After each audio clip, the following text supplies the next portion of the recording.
Works have continued at the Port-au-Prince airport, where flights have resumed, and the building of the base that will house the multinational security support mission has been completed.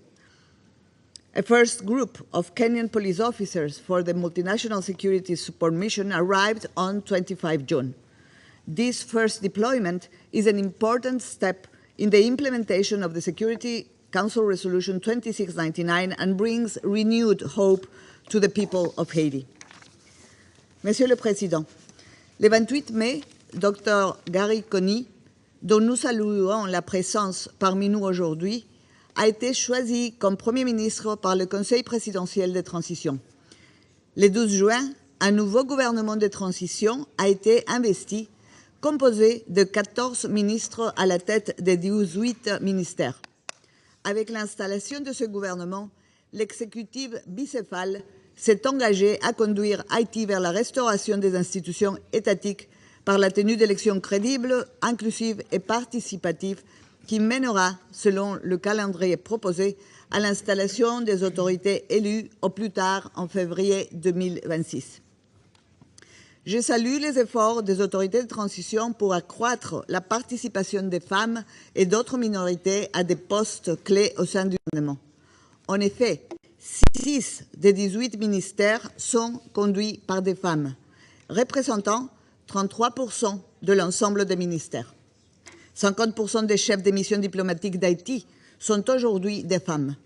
L'inclusion et la diversité sont essentielles pour promouvoir une transition politique qui ouvre la voie à la restauration des institutions étatiques et répondre efficacement aux besoins et attentes de tous les Haïtiennes et Haïtiens.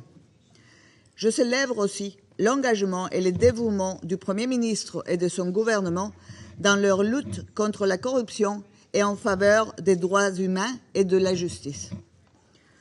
La lutte contre la corruption et pour la justice évite l'impunité. Alors que nous nous préparons à commémorer le 7 juillet, le 3e anniversaire de l'assassinat du président Jovenel Moïse, l'appel à traduire en justice les responsables de ces crimes odieux continue. C'est dans cet esprit que Binou a renouvelé et réorienté son engagement stratégique de soutien au processus politique. Accroître systématiquement la participation des femmes et des jeunes à ces processus est un pilier fondamental de cette stratégie que nous développons conjointement avec le gouvernement. Dans cette vision, BINU a appuyé l'organisation du Forum de la société civile qui s'est tenu la semaine dernière, les 28 et 28 juin, à Port-au-Prince. Ce forum, qui a été marqué par une participation importante des organisations de femmes et des jeunes des différents départements du pays, a eu comme objectif de promouvoir l'inclusion et la participation des femmes et des jeunes dans la transition en cours. Nous nous attendons à ce que le forum établisse une plateforme de dialogue permanent entre les organisations de la société civile, les leaders communautaires, les groupes de femmes et de jeunes et les structures de gouvernance transitionnelle afin d'optimiser la contribution de ces acteurs pendant la période de transition avec un accent particulier sur les rôles significatifs des femmes, des jeunes et de tous les groupes marginalisés. BINU apportera un soutien stratégique et logistique à cette plateforme clé. Soutenir la promotion des droits humains à tous les niveaux de la société haïtienne est un deuxième pilier de notre stratégie. La corruption a un effet dévastateur sur les institutions publiques et sur la capacité de l'État à respecter, protéger et réaliser les protect and fulfill human rights, particularly those of persons and groups in vulnerable and marginalized situations. To this end, BINU's human rights sections recently supported the training of 61 magistrates from Port-au-Prince and Croix-des-Bouquets in sexual violence investigation techniques. Recently, at the Salon du Droit, the biggest legal event of the year in Haiti, I had the opportunity to convey a strong message on the need for all social, political, judicial, and economic stakeholders to be involved in the fight to eradicate the terrible scourge of corruption. Distinguished members, ladies and gentlemen, on the security front, though progress has been achieved, alarming levels of violence remain a source of great concern. Indiscriminate gang violence has been consistently spreading beyond the capital to other regions of the country. The gang's recurrent attacks since 29 February have severely hampered national and international efforts to fast-track the recruitment process of new police officers, and attrition rates in the national police continue to be high.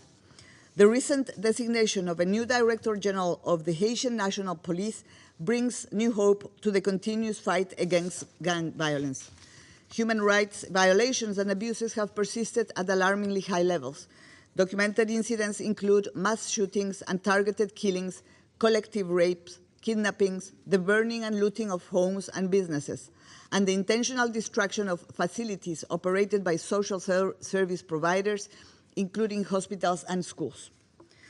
I remain deeply disturbed by indiscriminate violence and grave abuses perpetrated by armed gangs against children. Equally worrisome is the prevalence of threats and attacks against human rights defenders, journalists, and members of the judiciary, many of whom have been forced to limit or stop their work or even to flee the country. In my discussions with Prime Minister Conille, I transmitted the commitment of the United Nations to continue supporting Haiti in line with national priorities, taking into account the new context marked by enhanced cooperation with OAS and CARICOM.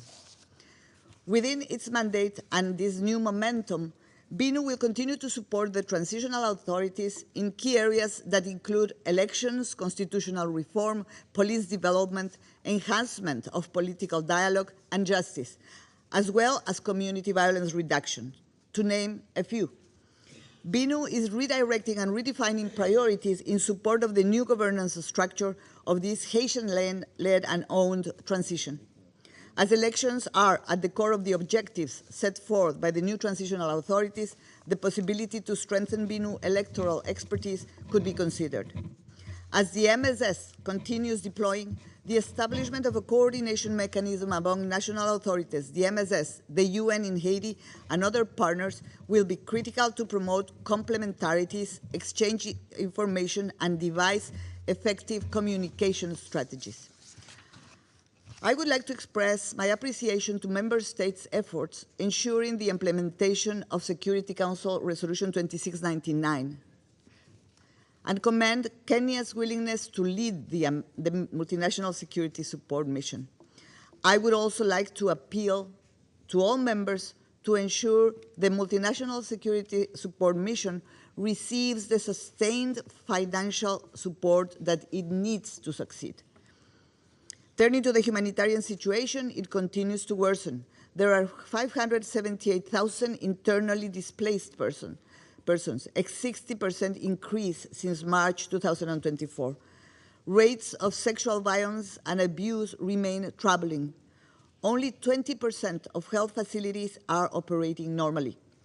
Despite being faced with access constraints over the last few months, as you know, the United Nations and its partners have continued to deliver across the country. Disappointingly, the 2024 humanitarian response plans is only 24.3% funded. Mr. President, Security Council Resolution 2699 authorized a strengthened police component in BINU, though the financial situation in the organization with the hiring freeze prevented us from moving forward with scaling up the police and corrections area, and the security situation that unfolded since 29 February further exacerbated this situation. In this new momentum for Haiti, as we move forward, it is also an opportunity to reinvigorate BINU and reposition its role in the current context.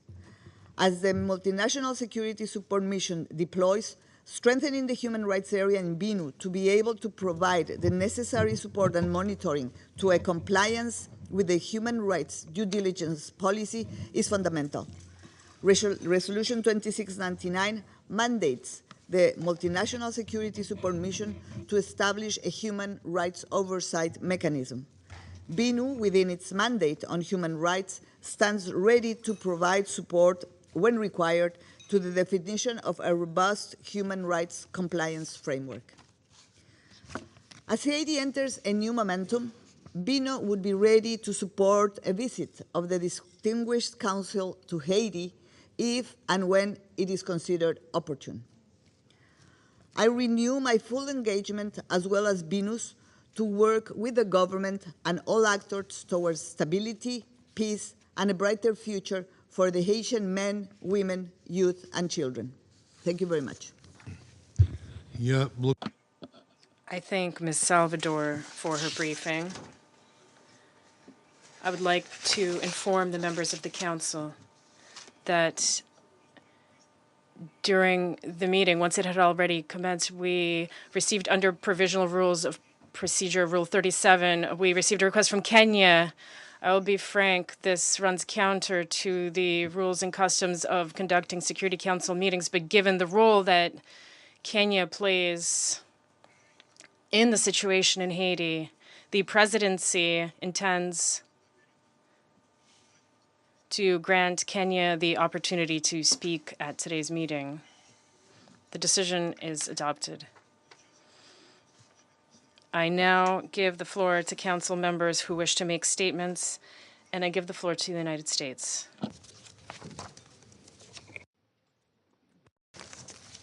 Thank you.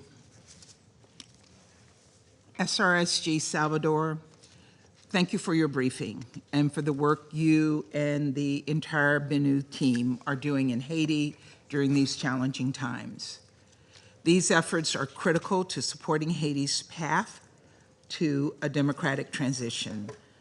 I would also like to welcome Prime Minister Conille and Foreign Minister Dupuy of Haiti. It is also important to note the strong regional representation today, so I welcome the Foreign Minister of the Dominican Republic and the representatives of Canada and St. Kitts and Nevis who are here to share the perspectives of the Ad Hoc Advisory Group on Haiti and of CARICOM. I also appreciate the participation of the Kenyans, given their role, as the President noted.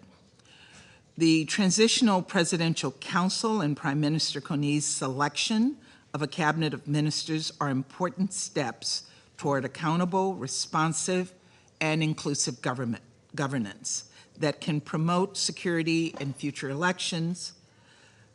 Colleagues, Haiti is in crisis. It has been for some time, and the situation remains dire. Nearly 5 million people are grappling with severe food insecurity. Food, water, medicine, and other essentials are often in short supply. We must surge humanitarian assistance to those in dire need. To the family that barely has enough food to get by, to the elderly person who has run out of their essential medicine, to the young child who's been forced from their home and forced from their classroom. Across Haiti, gangs have carried out unthinkable atrocities: killings, mass rapes, kidnappings, forced recruitment, exploitation, and trafficking of children. You heard the report of the SRSG. Coordinated attacks by gangs have pushed tens of thousands of residents from their homes. Haitians need our help. They need peace and security. That is why the United States welcomes the deployment of the Multinational Security Support Mission authorized by Security Council Resolution 2699, which will work alongside the Haitian National Police to improve security conditions. And we commend Kenya for its leadership, without which the MSS mission would not be a reality. As the largest donor to the MSS mission, the United States intends to provide more than $309 million to support the mission's success, with investments in logistics, equipment, and training. Our support for the people of Haiti is unwavering. And we call on all international partners to do more and give more, including by providing the MSS mission with funding and in-kind contributions. The Haitian people deserve, at long last, to live in peace, to go to work, school, or a house of worship without the threat of violence. Colleagues, the MSS mission must be different, and it has to succeed. This mission must center accountability and human rights compliance in its conduct and its operations to give the Haitian people confidence in what they are doing. Robust oversight remains essential to preventing and mitigating human rights concerns. We also know that the efforts of the MSS mission in Benue are inextricably linked. If the MSS mission can succeed in supporting the Haitian National Police and improving Haiti's security environment, Benue's efforts will have greater success in implementing its mandate in key areas like good governance, police training, corrections, community violence reduction, justice, and human rights reporting. We echo the SRSG's call for close coordination between Benue and the MSS mission, and we look forward to working with our co-pen holder, Ecuador, and with all council members to fully back the renewal of the Benue mandate. This would send a sign of unified support and solidarity for the Haitian people. As we work to ensure a better, more secure future in Haiti, we must also promote accountability for past atrocities. This council must consider sanctions on individuals and entities responsible for or complicit in actions that threaten the peace and security in Haiti. The 2653 Haiti Sanctions Committee and panel of experts have a critical role to play in this effort. Like many of you, we are also concerned about the illicit flow of arms into Haiti, which fuels the capacity for increased violence, civilian casualties, and human rights abuses. The U.S. is actively working to enforce the arms embargo. Most recently, on June 24th, the head of the 400 Mawozo gang, Jolie Jermaine, was sentenced to 35 years in a U.S. federal prison for his role in gun-running conspiracy. In November 2023, the Biden administration signed a memorandum of understanding with the Haitian National Police for the use of the electronic ATF e-trace system, which can help identify potential gun traffickers. And this past February, we signed a memorandum of cooperation with Haiti to formally establish a Haiti Transnational Criminal Investigative Unit, which will enhance cross-border investigative capabilities. Finally, the Biden administration announced a new rule to reduce the number of firearms sold without background checks in the United States. We urge fellow member states to join us and take steps to strengthen enforcement mechanisms. Colleagues, addressing threats to peace and security in Haiti requires durable political solutions, ones that encourage wider participation and engagement, including from women and young people. It requires development as well, developing institutions for a Haiti that can deliver to the people of Haiti. For our part, the United States is committed to working with CARICOM and other international partners to support the government's work to improve the lives of all Haitians and prepare the country for elections. That is the future the Haitian people demand. It is the future that the Haitian people deserve. One of democracy, one of security, one of hope, prosperity, and freedom. Let us all do our part to make this a reality. Thank you. Я благодарю Соединенные Штаты за их заявление. И сейчас предоставляю слово представителю Эквадора. Gracias, presidente.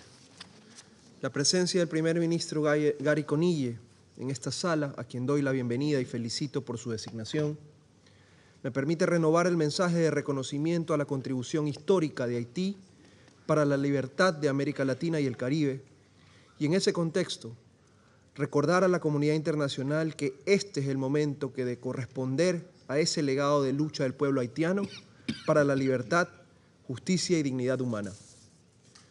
Quiero agradecer a la representante especial del secretario general para Haití y jefa de la BINU, María Isabel Salvador, por su exposición informativa, y reconozco la presencia en esta sala del canciller de la República Dominicana y de los representantes permanentes de Canadá, St. Kitts y Nevis, y de Kenia.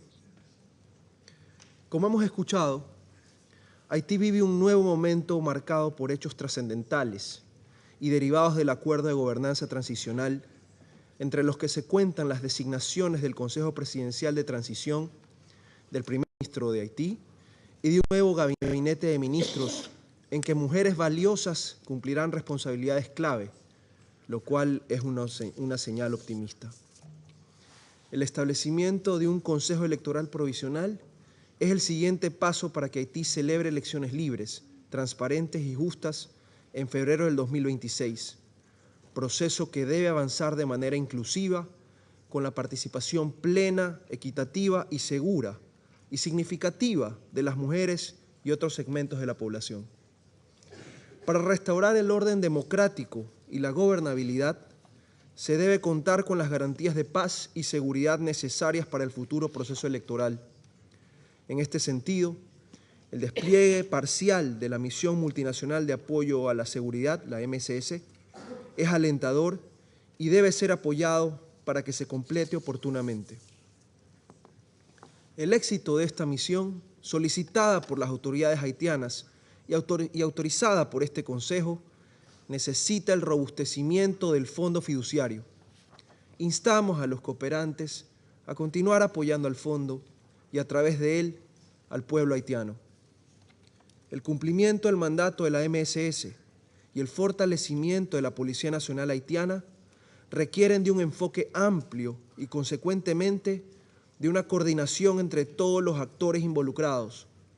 Por tanto, considero crucial el establecimiento de un mecanismo de coordinación entre las autoridades haitianas, la MSS y las Naciones Unidas, lo que debe concretarse lo antes posible.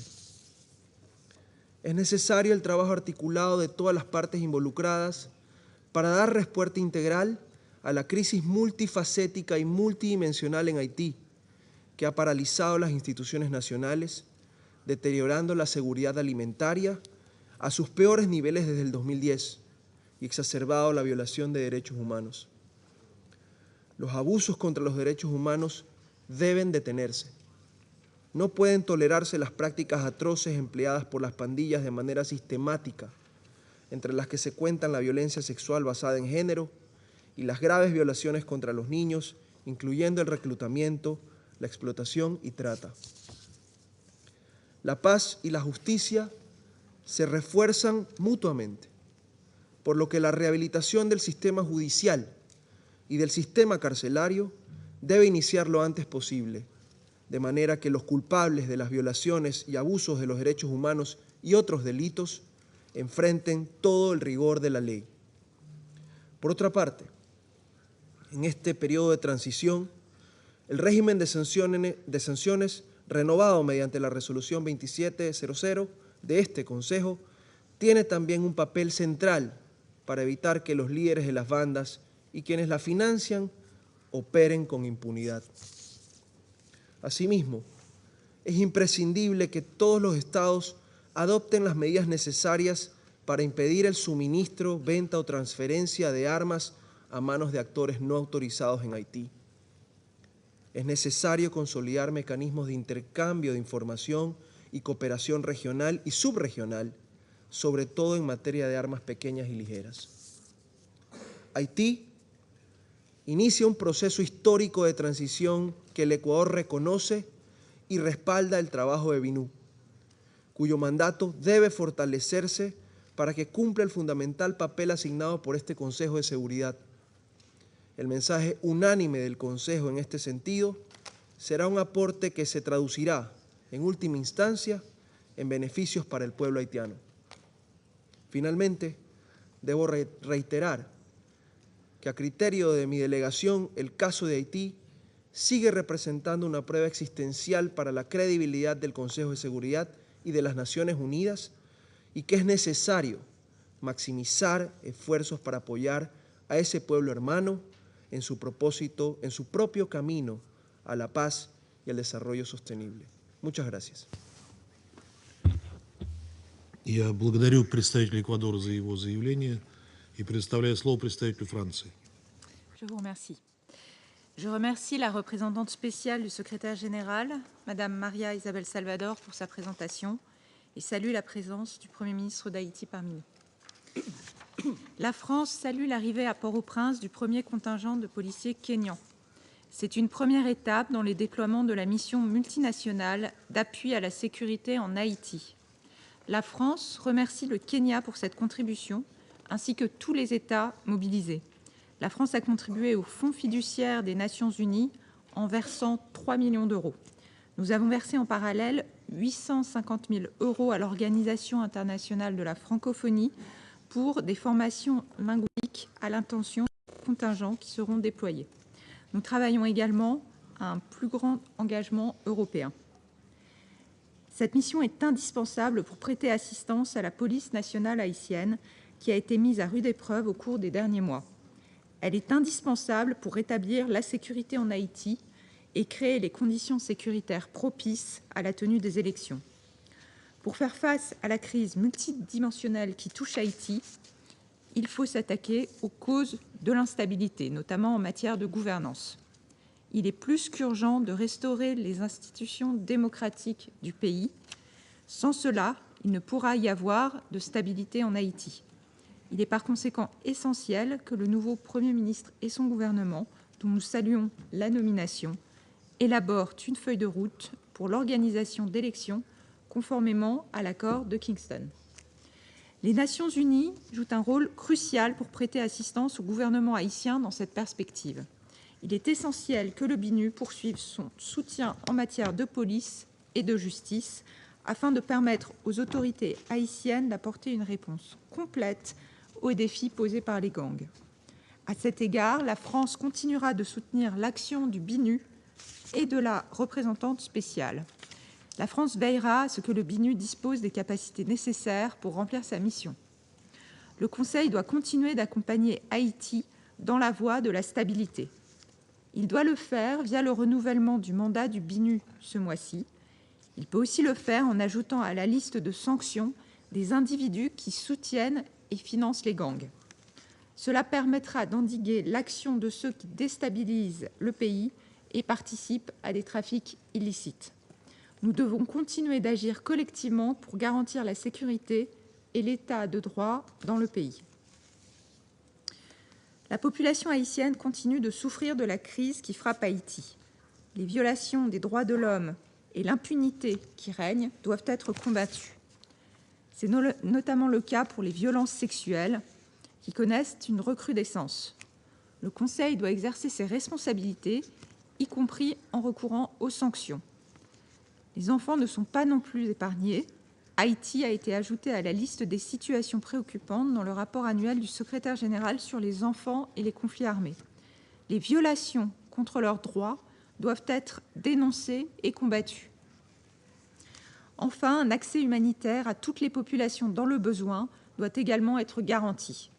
L'aide humanitaire de la France s'élève à plus de 13 millions d'euros cette année, en particulier pour lutter contre l'insécurité alimentaire et la malnutrition.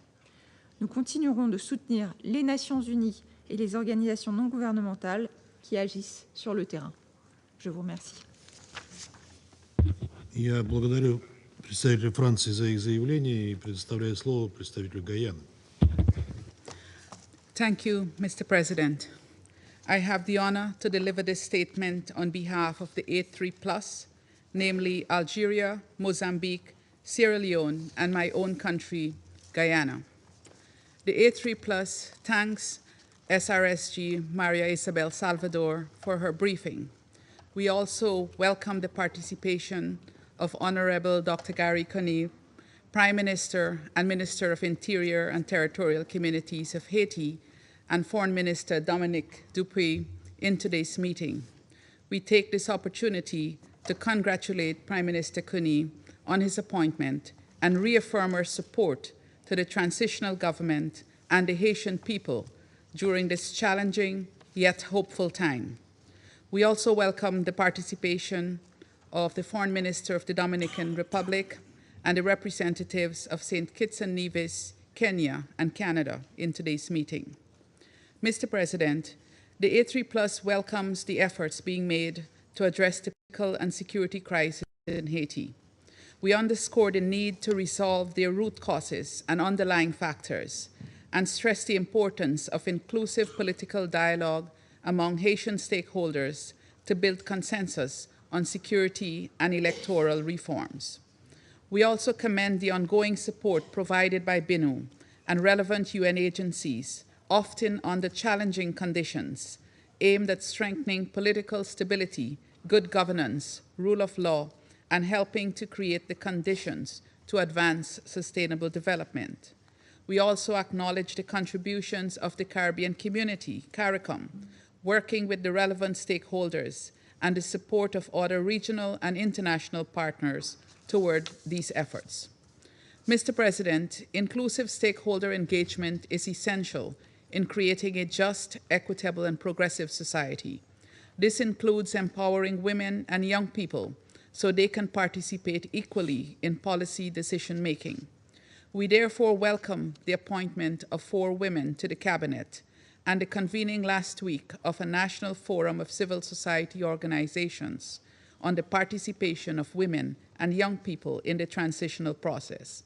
We hope that this and future engagements with civil society and women and youth organizations will help to define a path forward for their participation in decision-making. On the security front, we are deeply concerned that gang violence continues to plague many communities, as noted in the Secretary General's latest report, which recorded 3,252 intentional homicides from January to May this year. We also noted that the gangs have attacked police stations, schools, hospitals, and other public institutions, thereby hampering the functioning of vital sectors and institutions. The A3+ therefore reiterates its support for the multinational security support mission and is pleased to note that the first contingent of Kenyan police officers arrived in Port-au-Prince last week. As we express our gratitude to Kenya for leading the MSS and others who have pledged to contribute to it, we underscore the need for the international community to scale up tangible support, especially by contributing to the Trust Fund, which is critical for the MSS to deliver on its mandate. Over the past few months, we have witnessed the brave efforts of the Haitian National Police to secure critical infrastructure. We regret that over 20 police officers have been killed by gangs in the line of duty since January. This situation underscores the need for the HNP to receive the required training and resources to effectively address all gang attacks and regain authority over gang-controlled neighborhoods. We therefore call on development partners to continue supporting the Security Basket Fund. The Security Council must also continue to do its part. We look forward to the expansion of the sanctions regime and to considering further appropriate measures. Preventing the illegal flow of weapons and ammunition into Haiti is critical to stabilizing the security situation. We call on member states to continue to support measures to combat the trafficking and proliferation of illegal arms and illicit financial flows that enable criminal activity in Haiti, and urge the government to enhance efforts to implement the UN Programme of Action and CARICOM Firearms Roadmap. Mr. President, the A3+ further emphasizes the need for comprehensive support to undertake justice reforms and assist local authorities in their efforts to promote and protect human rights. Such efforts must include robust child protection measures and continuous training to prevent sexual exploitation and abuse. An alarming number of women and children have already been made victims of gang violence, including mass rape, kidnappings, forced recruitment, and trafficking. The A3+ condemns the commission of such crimes and demands that the perpetrators be brought to justice. We call upon the authorities to ensure that the victims have access to legal and psychological support, and urge BINU and other UN agencies to continue working with relevant agencies in Haiti to prevent further violations. Mr. President, the A3+ remains concerned about the worrying levels of internal displacement, food insecurity, and cholera infections in Haiti. The Secretary General's report highlights that only 18% of health institutions were functional as of June, with another 37% working at reduced capacity. Meanwhile, the 2024 Humanitarian Response Plan for Haiti remains under 25% funded, underscoring the need to massively scale up funding for the humanitarian response. We applaud the work undertaken by local organizations, UN agencies, bilateral and regional partners, and NGOs, and urge further expansion of their efforts to address these critical needs. The complex and multifaceted challenges facing Haiti require a coordinated and unified response from the international community. We urge all stakeholders to work together in a spirit of solidarity and cooperation. Effective coordination mechanisms are essential to ensure that aid reaches those most in need and that efforts are aligned with the priorities of the Haitian government and people. By standing together, we can make a meaningful and lasting impact on the lives of the Haitian people. Mr. President, in closing, as we meet today to discuss the question of Haiti, one cannot help but reflect on Haiti's journey. A country that has not only paid dearly for its independence, but also paved the way for the independence of so many others in this hemisphere and beyond. The strength, determination, and resilience demonstrated by the people of Haiti then and the years thereafter, and those of us who are benefactors of it, along with this Council's responsibility for international peace and security, must motivate us and the entire international community to support Haiti to overcome the multidimensional challenges the country now faces. In this light, the A3+ reiterates our firm support for the people of Haiti. While the country's future lies in their hands, we, the international community, have an important role to play in supporting their inherent right to live in peace and dignity. We are truly hopeful that the progress made in recent weeks marks the beginning of a new and positive chapter for Haiti, one where our Haitian brothers and sisters can achieve the peace, stability, and prosperity they deserve. The A3+ will remain fully engaged in the Council's deliberations on the situation in Haiti. I thank you. Я благодарю Гаяну за их выступление. Сейчас предоставляю слово Швейцарии. Merci, Monsieur le Président. Et je voudrais également commencer par remercier l'envoyé spécial, Madame Salvador, non seulement de son intervention, mais de son engagement et l'engagement de toute la mission et du team. Et je salue également la présence du Premier ministre d'Haïti et du ministre des Affaires étrangères de la République dominicaine, ainsi que des représentants du Canada et de Saint Kitts et Nevis au nom de la CARICOM. La crise multidimensionnelle en Haïti, et nous l'avons entendu, persiste, comme le confirme aussi le rapport du secrétaire général. Il y a cependant des signes positifs. D'une part, nous sommes encouragés par le déploiement des premiers membres de la mission multinationale de soutien à la sécurité sous la direction du Kenya. Pour rétablir la stabilité et la sécurité dont Haïti a tant besoin, il est essentiel que la mission atteigne ses objectifs conformément à son mandat et dans le plein respect du droit international, en particulier des droits humains. Nous saluons également la formation d'un nouveau gouvernement. Il s'agit d'une étape indispensable vers un avenir plus stable et plus prospère pour le pays et doit ouvrir la voie à la tenue d'élections libres, équitables et sûres. En même temps, nous rappelons l'importance de l'inclusion des femmes dans tous les processus politiques, et ce que nous avons entendu aujourd'hui était encourageant, et de la mise en œuvre du minimum constitutionnel de 30% de quotas pour les femmes dans la fonction politique. J'aimerais encore souligner 3 points. Premièrement, nous demandons instamment l'accès humanitaire complet, sûr et rapide et sans entrave à toutes les personnes dans le besoin. Nous saluons l'engagement sans faille des organisations humanitaires en Haïti et restons préoccupés par les risques sécuritaires et les restrictions d'accès auxquelles leur personnel est confronté chaque jour.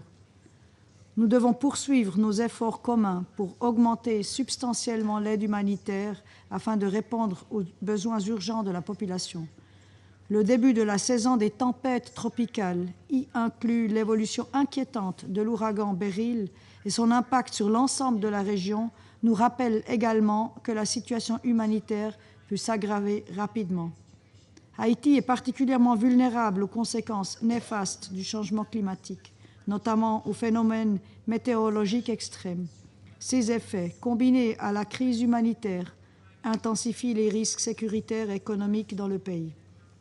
Nous devons donc investir dans le renforcement de la résilience, notamment par des mesures de préparation aux catastrophes et de réduction des risques. Deuxièmement, les crimes liés à la violence des gangs, en particulier envers les femmes et les filles, ne doivent pas rester impunis. Les auteurs doivent être tenus pour responsables. Et pour ce faire, la police nationale haïtienne et les systèmes judiciaires et pénitentiaires continuent d'avoir besoin du soutien de la communauté internationale, et ceci de manière durable. En outre, le flux d'armes et de munitions continue d'alimenter la violence, y compris les violences sexuelles et basées sur le genre, qui sont endémiques. Nous devons tous redoubler d'efforts afin de mettre en œuvre l'embargo sur les armes et de mettre fin à la prolifération d'armes en Haïti. Et troisièmement, le regrettable et choquant recrutement croissant d'enfants par les gangs. L'UNICEF estime que 30 à 50% de leurs membres sont des enfants, nécessitera davantage d'efforts pour permettre leur désengagement et leur réintégration conformément aux normes internationales. Les enfants affiliés à des gangs doivent être traités avant tout comme des victimes.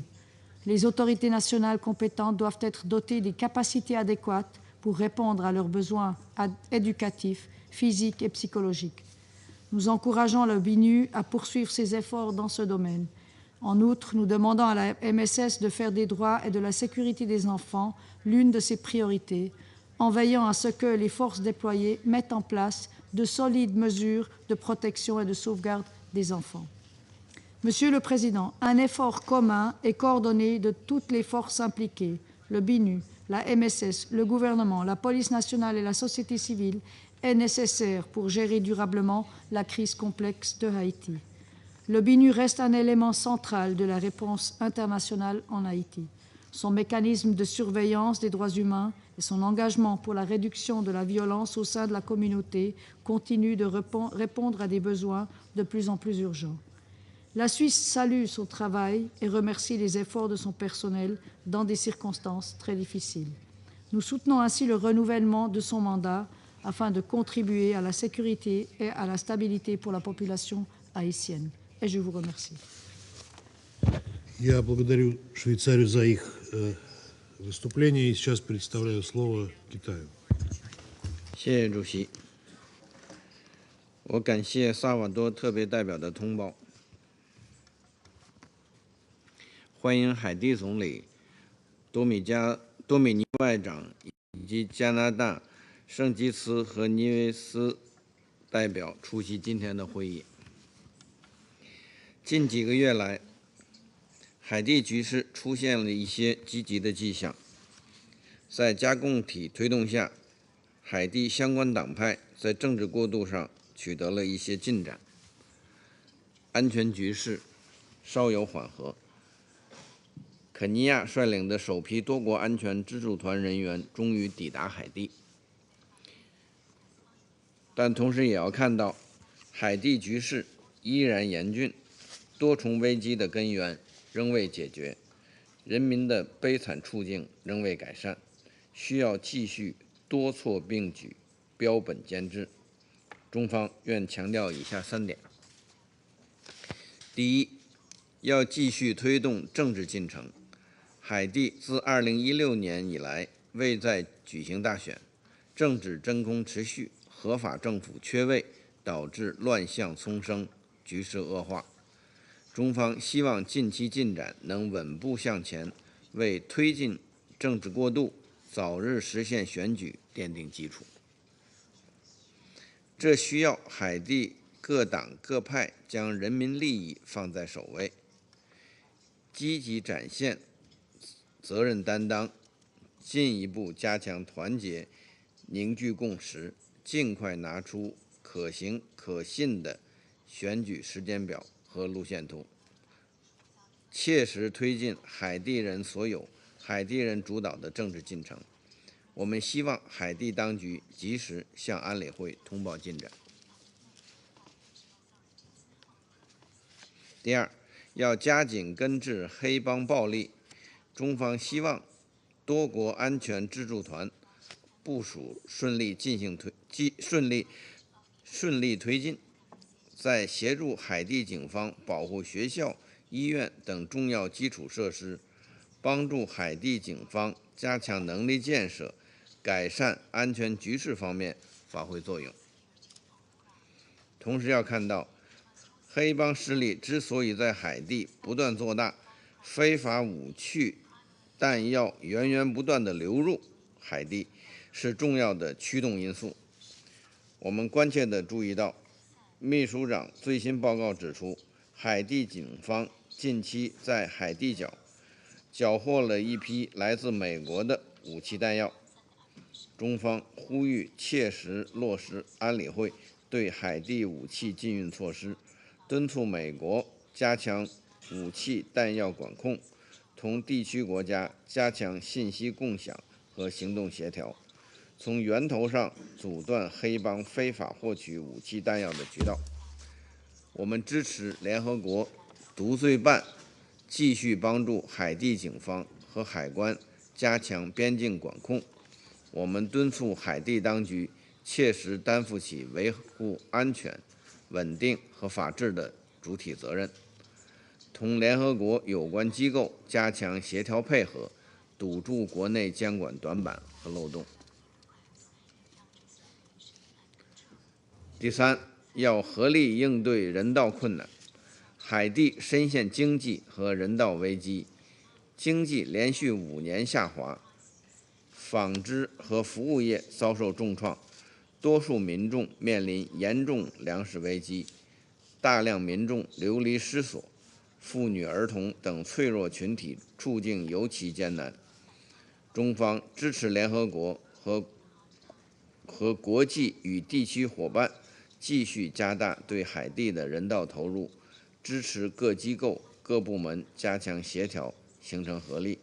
同时，也有必要着眼长远，设法帮助海地人民改善生存环境，增强自主发展能力，恢复海地经济，重塑发展根基，创造有利条件。主席，过去30多年，国际社会尝试了各种办法帮助海地。历史教训表明，海地问题没有外部解决方案，归根到底要靠海地人民自身的努力。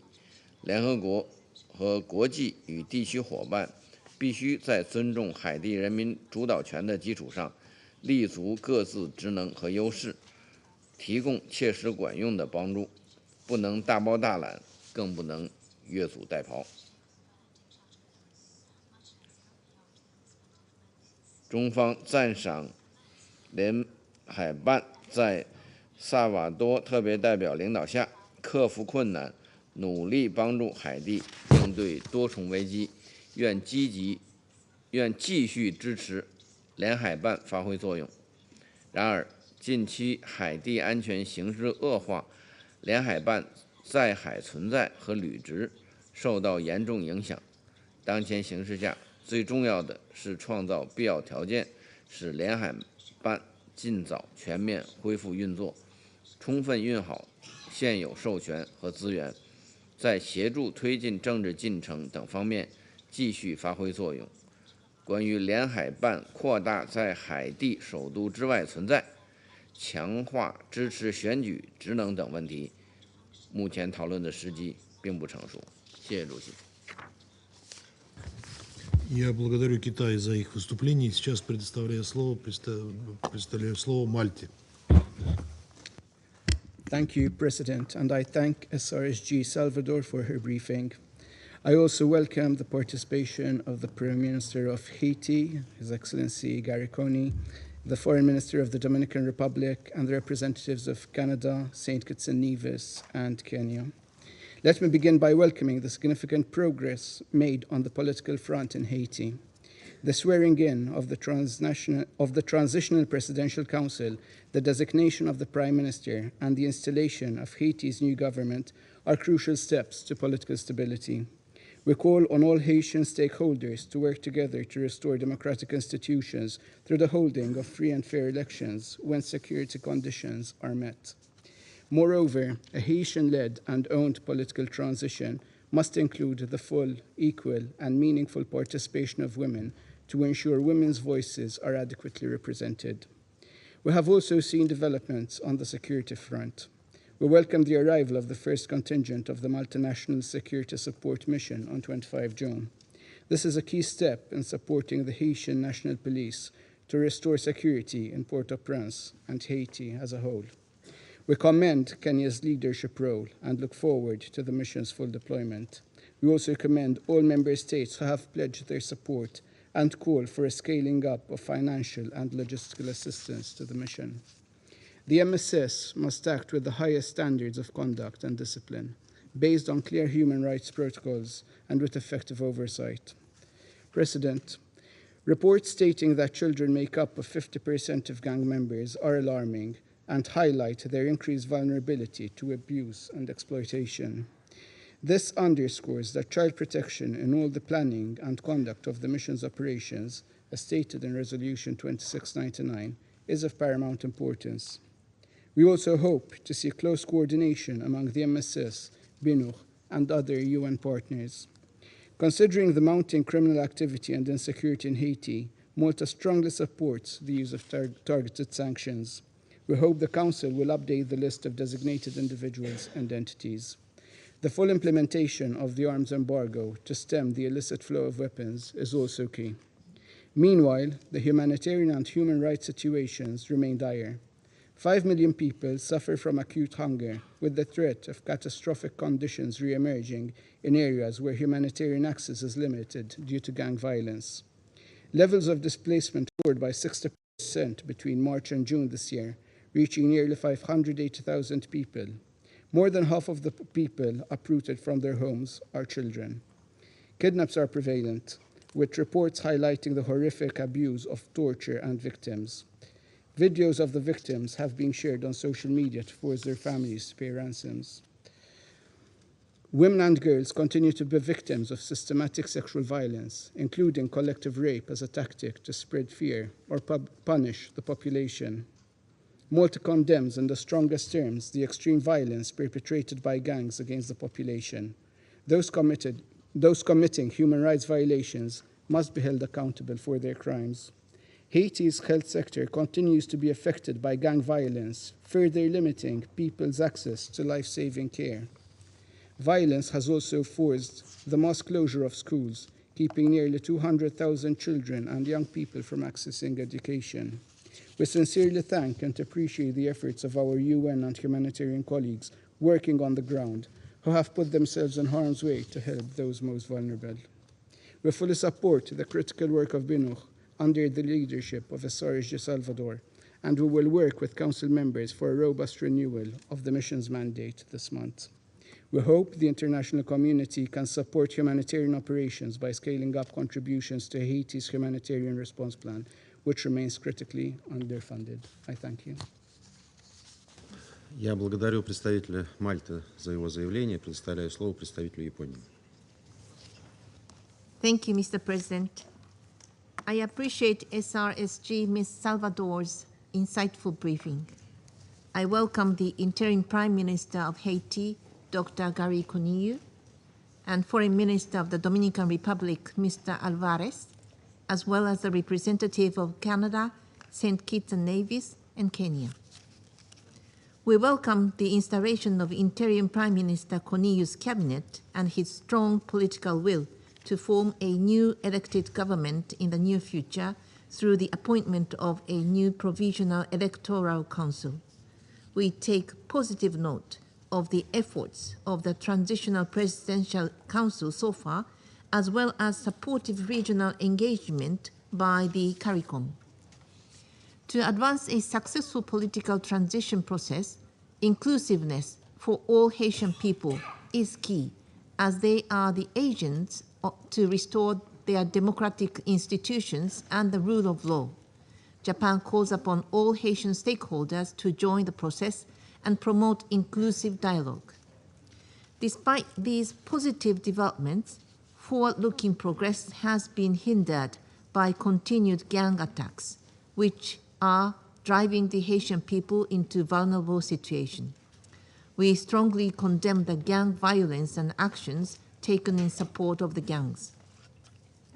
Japan welcomes the dispatch of the first batch of personnel for the multinational security support mission as requested by Haiti.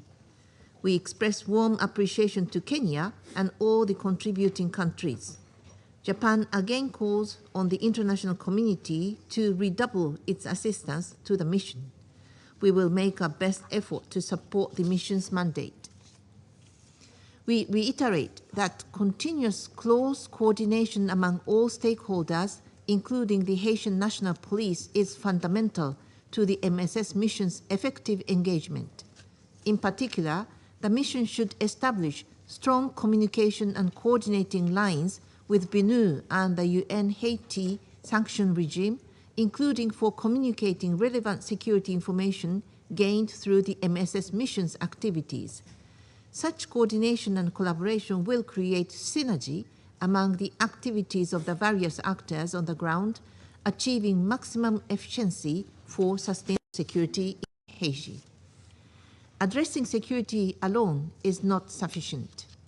It should go hand in hand with Haitian effort to tackle the intertwined root causes from a medium and long-term perspective, building resilience in order to prevent a relapse into crisis and endure sustainable stability in Haiti and the CARICOM region. To assist such Haitian efforts, a comprehensive approach ensuring the humanitarian development peace nexus is needed. At the same time, security and safety are required to provide assistance for fostering social and economic development. In this vein, I reiterate that the UN peace-building architecture can help Haiti's security become sustainable. In particular, the Peace-Building Commission can help make the international community's approach more comprehensive through its bridging, convening, and catalytic role within and beyond the UN system. BNU has played a significant role in supporting Haitian-led, Haitian-owned efforts.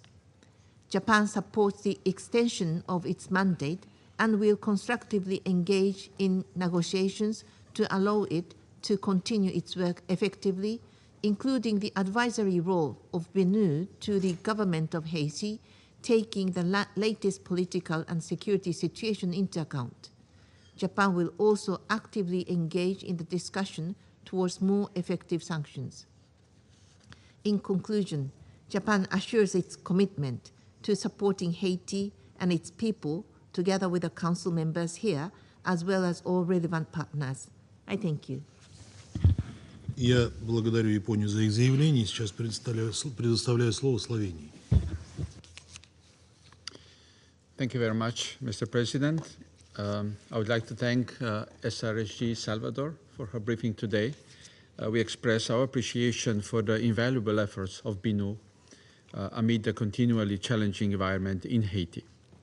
I also welcome Prime Minister Conille, Minister Dupuy, and Minister Alvarez-Gil, as well as other representatives of member states to today's meeting. Mr. President, in recent weeks, progress in the transitional governance arrangements in Haiti has given us reason for cautious optimism. We welcome the appointment of Prime Minister Conille and the installation of the Cabinet of Ministers, which, importantly, includes women in key positions. We assure the Haitian people of our continued support as they transition to restore democratic institutions through elections. This includes our commitment to work with other Council members to strengthen BNU's mandated activities in preparation for the elections. Mr. President, recent positive milestones in transitional governance in Haiti must be accompanied by the urgently needed improvements in the security situation. To this end, we welcome the deployment of the first contingent of 200 Kenyan police officers to support the Haitian National Police. We reiterate hope for the swift full deployment of the MSS mission, and we thank Kenya for leadership, and we call on close cooperation and coordination between the BNUH and MSS. At the same time, we applaud the persistent actions of the National Police to secure critical infrastructure and conduct anti-gang operations in the capital, Port-au-Prince, despite facing operational limitations and the lack of adequately specialized personnel. In the upcoming renewal of BNUH mandates, we continue to support the mission's training of the Haitian National Police as one of its ongoing priority tasks. We also support reinforcing BNUH activities in the wider criminal justice sector, including corrections, ensuring accountability for serious human rights abuses, and effectively combat impunity. All these efforts should be complemented by the effective implementation of the arms embargo to stem the flow of illicit arms and ammunition to Haiti. We should also extend sanctions on individuals who finance gangs and support their activities. Mr. President, amid the persisting security crisis, human rights abuses, including targeted killings, continue at alarming levels and, as we heard from SRG Salvador just now, spread beyond Port-au-Prince to the north and south. We condemn in the strongest terms all forms of sexual and gender-based violence affecting women and girls and express alarm over the increased forced recruitment, exploitation, and trafficking of children by gangs. We are alarmed by gang violence, which further exacerbates the dire humanitarian situation in Haiti, resulting in deteriorating food security and mass displacement of the population. To this end, we continue to call for allowing and facilitating humanitarian access to all those in need. The Haitians can continue to count on Slovenia's continued engagement and support. Thank you. Я благодарю Словению за их выступление. Сейчас предоставляю слово Соединенному Королевству. Thank you, President. And I thank SRSG Salvador for her briefing. And I welcome the participation of the Prime Minister of Haiti, the Foreign Minister of the Dominican Republic, and representatives of St. Kitts and Nevis, Canada, and Kenya in this meeting. Colleagues, the crisis in Haiti has affected the lives of Haitians for far too long. Schools are closed, hospitals have run out of supplies, and access to food is severely limited. We continue to hear chilling accounts of gangs using sexual violence and gender-based violence as a means to control the population. We commend the recent arrival of members of the Multinational Security Support Mission to Haiti and pay tribute to Kenya for its leadership of this mission. The mission remains vital, supporting Haitian efforts to resolve instability, and the UK has pledged over $6 million to support it. The appointment of Prime Minister Conille and a cabinet to lead the transitional government is an important development which we strongly welcome. We urge Haitian political and civil society, with the active participation of women and youth, to seize this opportunity to address the root causes of the security crisis and to create the conditions necessary for lasting change. Prime Minister, you have our support in this vital task. Let me reiterate also, as we consider renewal of BNU's mandate, the UK's full support to the SRSG and the mission.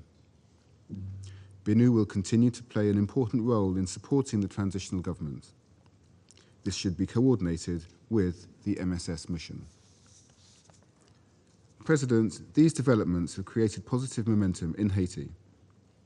It is vital that the international community now supports Haiti's transitional government to take advantage of this, to bring about the stability and security that the Haitian people so desperately need and that they deserve.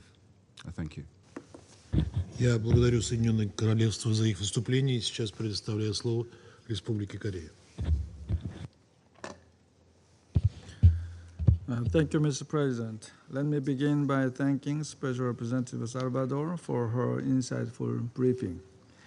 I also welcome the participation of the Haitian Prime Minister Garry Conille and Foreign Minister Dominique Dupuy, and the Foreign Minister of the Dominican Republic, and representatives from Canada, St. Kitts Nevis, and Kenya. Mr. President, Haiti is still suffering from rampant gang violence that prevents its people from having access to essential supplies, including health care, food, and water, amid unprecedented hunger and displacement. With the rising number of homicides and kidnappings perpetrated by armed gangs, the lives of civilians, including women and children, are at substantial risk, not only in the metropolitan area of Port-au-Prince, but beyond. Gender-based violence has become part of a tactic by armed gangs to instill fear in communities. Despite these ongoing security challenges, we have recently seen some visible signs of hope. Most notably, we welcome the arrival of 200 Kenyan police officers in Port-au-Prince. The MSS, as requested by Haiti and authorized by Security Council Resolution 2699, will provide critical support to the Haitian National Police in countering gangs, help enhance security around the critical infrastructure, and ensure delivery of humanitarian assistance. My delegation commends Kenya's leadership in this remarkable first step and the other countries' contribution of personnel and funds. We hope that the first contingent of the MSS will effectively deliver its mandate as outlined in the resolution, and we also look forward to the timely deployment of the remaining contingents as planned. My delegation also commends Haiti's remarkable steps toward a Haitian-led political solution with the critical support of the CARICOM community. As such, we welcome the swearing-in of Prime Minister Garry Conille and the new Haitian government, including 4 female ministers in the cabinet. We urge all Haitian stakeholders to continue making progress towards holding a free and fair presidential election that ensures the full, equal, and meaningful participation of all, including women and the youth. Mr. President, in light of these recent developments, we highlight the crucial role of BINU, led by SRSG Salvador, whose role needs to be strengthened to support the holding of free and fair elections, to protect human rights, and to provide advisory support to the Haitian National Police without duplicating the work of the MSS. In particular, BINU's coordination role between the UN country team, UN funds and programs, and the other agencies should be further strengthened. Lastly, we strongly support the sanctions regime to discourage the criminal gangs and curb the illicit flow of firearms and ammunition. The territorial arms embargo imposed by Resolution 2699 and 2700 must be effectively implemented. In this respect, we commend the technical and investigative work of the UN ODC and the panel of experts of the Security Council Committee established pursuant to Resolution 2653. The Republic of Korea also stands ready to work on updating the targeted sanctions list. I thank you, Mr. President.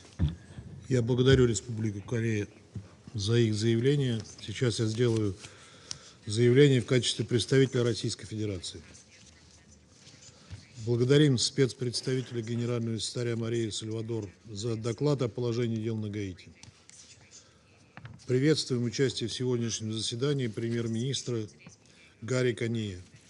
Его назначение на пост главы правительства стало, безусловно, важным событием в деле укрепления гаитянских институтов власти. И мы выражаем нашу поддержку усилиям недавно сформированного Кабинета министров и Переходного президентского совета по управлению страной в этот критический период, ключевая задача которого – подготовить и провести всенародное голосование. Мы также приветствуем участие в сегодняшнем заседании министра иностранных дел Доминиканской республики Роберто Альвареса Хиля. Полагаем, что приоритетными задачами переходных органов власти, помимо скорейшего решения вопроса о проведении президентских выборов в соответствии с Конституцией Гаити, должны стать наведение порядка в стране, создание временных административных структур. Подчеркиваем, что любое внешнее вмешательство в эти процессы недопустимо. Гаитянские политические силы несут ключевую ответственность за преодоление кризиса в своей стране, и события последних 3 месяцев показали, что когда есть политическая воля, сторонам удается преодолевать разногласия и действовать вместе на благо государства. Тем не менее, несмотря на прогресс на политическом треке, до исправления ситуации на земле еще очень далеко. Вооруженные группировки продолжают контролировать 80% территории Порто-Пренса, включая большинство стратегически важных транспортных объектов, а также основные въезды и выезды из столицы. Местные бандформирования имеют на руках не менее 500 тысяч единиц огнестрельного оружия, в том числе гранатометы и снайперские винтовки. В социальных сетях их лидеры распространяют ролики о том, как вооружают до зубов целые частные армии. По данным Управления ООН по наркотиковой преступности, основной маршрут контрабанды вооружений из Флориды водным путем, водным транспортом и малой авиацией. При этом мы не видим, чтобы действующее эмбарго хоть как-то препятствовало оружейному трафику из Соединенных Штатов. При желании Вашингтон давно бы мог разобраться с этой проблемой. Вместо этого, похоже, наши американские коллеги предпочитают использовать нелегальные поставки оружия, на которых зарабатывают американские торговцы оружием, в качестве рычага воздействия на ситуацию в стране. Санкционный комитет СБ-2653, однако, пасует перед задачей использовать санкционный инструментарий для решения этой проблемы. Те, кто за ней стоит, нам листировать не предлагают. В результате санкционный список комитета в настоящее время состоит из 5 человек, являющихся лидерами банд. Мы не возражаем против включения в него на основе достоверной и проверяемой информации представителей криминального мира Гаити. Однако их деятельность лишь малая толика тех вызовов, с которыми сталкивается эта страна. К тому же чаще всего у бандитов нет собственности и счетов за рубежом, и поездки по миру их не интересуют. Чего не скажешь об американских торговцах оружием. Но ссориться с Вашингтоном эксперты комитета явно не хотят. Возможно, ситуацию изменит готовящийся визит группы экспертов в Гаити летом текущего года. Рассчитываем также на организацию полноценного визита в Порто-Пренс делегации Комитета Совета Безопасности 2653, когда позволят условия. Поддерживаем и предложение спецпредставителя об организации миссии членов Совета Безопасности в эту страну. Определенные надежды на управление положением в стране возлагаются на многонациональную миссию по содействию безопасности Гаити, первые подразделения которой уже развернуты на острове. Отмечаем представленные на Найроби в июне сего года основные контуры концепции проведения операции. Ожидаем получения необходимых сведений по параметрам применения силы миссии и ее стратегии выхода, а также информации по финансовым и кадровым вопросам. Вновь обращаем внимание на то, что МСБГ должна действовать в тесной координации с национальными силами безопасности и с учетом их приоритетов, с тем, чтобы постепенно передать им ведущую роль в обеспечении безопасности в своей стране. Нам обещали не допустить повторения прошлых ошибок, и мы будем внимательно следить за тем, как миссия действует и воспринимается гаитянской общественностью. Видим в текущей ситуации потенциалы для усиления роли Объединенного представительства ООН в Гаити, мандат которого истекает в середине этого месяца. Специальная политическая миссия может и должна играть большую роль как в содействии широкому политическому диалогу и подготовке к выборам, так и в оказании поддержки гаитянской полиции. При этом для ООНовского присутствия важно полностью восстановить предусмотренный мандатом кадровый состав для максимально эффективной реализации текущих приоритетных задач.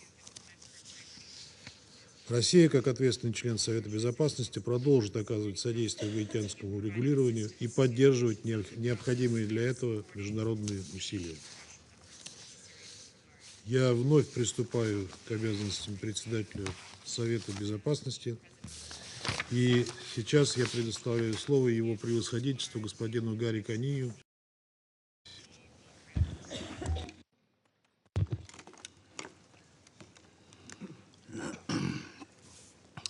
Monsieur le Président, Madame la représentante spéciale du BNU, honorables membres du Conseil de sécurité, je commencerai évidemment par reconnaître la présence dans la salle du ministre des Affaires étrangères dominicain, M. Alvarez, de la représentante du Canada, de la représentante de Saint-Kitts et Nevis et évidemment du représentant de Kenya. Monsieur le Président, Madame la représentante spéciale du BNU, honorables membres du Conseil, c'est avec un sentiment profond de lourde responsabilité, un espoir renouvelé dans l'engagement d'Haïti à être actrice de son propre devenir que je partage avec vous aujourd'hui les aspirations des millions d'Haïtiens. En effet, malgré des années de lutte acharnée et de résilience inébranlable, notre peuple continue de se battre pour un avenir meilleur. Haïti, enraciné dans une histoire de courage et de liberté, est prête à tourner la page décisive de son histoire. Avant tout, permettez-moi d'exprimer ma gratitude envers l'ambassadeur de la Fédération de Russie, son Excellence M. Vassili Nebensia, pour sa présidence du Conseil de sécurité ce mois-ci, et je lui souhaite plein succès dans l'exercice de ses responsabilités. Je tiens également à remercier la présidence précédente, assurée par la République de Corée, pour son engagement exceptionnel et la gestion efficace des travaux du Conseil qui ont renforcé notre mission commune. J'adresse un remerciement spécial au secrétaire général pour son soutien indéfectible envers Haïti depuis son entrée en fonction. Son dévouement pour la cause d'Haïti et sa volonté à travailler à nos côtés pour surmonter nos défis reflètent l'esprit de solidarité nécessaire à notre progrès. Sa présence continue et son soutien sont une source d'inspiration et de confiance pour le peuple haïtien. Monsieur le Président, Madame la représentante spéciale du BNU, honorable membre du Conseil de sécurité, je tiens aussi à exprimer mes sincères remerciements à Mme Maria Isabelle Salvador, représentante spéciale pour Haïti et chef du Bureau intégré des Nations Unies en Haïti, pour son rapport détaillé et sa présentation perspicace sur les récents développements en Haïti. Madame la représentante, votre analyse approfondie et vos observations critiques offrent une importante note de compréhension des enjeux actuels.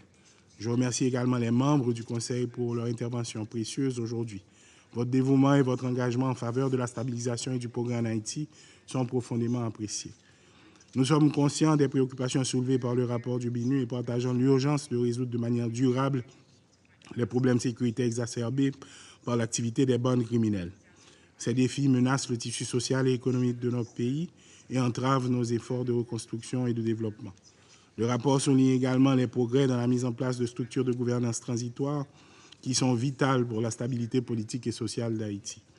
Nous encourageons donc le support du BNU dans l'appui du processus politique pendant ces périodes de turbulence politique. Ce rôle reste important pour réduire les tensions, préserver et multiplier les espaces de discussion, encourager le dialogue interhaïtien. L'établissement d'une collaboration solide et d'une coopération efficace entre les autorités nationales de la transition, la mission multinationale d'appui à la sécurité et le BNU demeure fondamentale et nous aidera dans notre mission de rétablissement de la sécurité et de restauration des institutions démocratiques qui sont des chantiers stratégiques de la transition. Monsieur le Président, Madame la représentante spéciale du BNU, honorable membre du Conseil de sécurité, la solidarité entre les peuples est rudement mise à l'épreuve par les conflits locaux, nationaux et internationaux. Près d'une trentaine de conflits majeurs affectent en ce moment les populations, provoquant ainsi de graves crises humanitaires et des nombreux corps de personnes déplacées. Pourtant, c'est dans ces instants fort difficiles que la solidarité tient sa quintessence. Haïti, tout au long de son histoire, a parfaitement démontré cette solidarité agissante entre les peuples. Tantôt initiatrice et tantôt bénéficiaire, la nation haïtienne, dès sa genèse, a toujours fait de la solidarité internationale un des piliers de sa vision du monde et de son engagement. Aujourd'hui encore, Haïti appelle à cette solidarité pour sortir de la crise qui ronge depuis plusieurs décennies et réussir aussi sa transition dont la durée et la mission se veulent très limitées. Chaque jour doit être mis à profit intelligemment. Voilà pourquoi, depuis ma désignation en tant que chef de gouvernement, plusieurs séances de travail ont été tenues avec le Conseil présidentiel de transition, les institutions de lutte contre la corruption et l'impunité, les forces de l'ordre haïtiennes, le secteur privé des affaires, le Conseil électoral, les représentants des collectivités territoriales et évidemment les associations de la diaspora. Dans cette même perspective, plusieurs acteurs du gouvernement m'ont accompagné dans des rencontres stratégiques avec des bailleurs et opérateurs de l'international.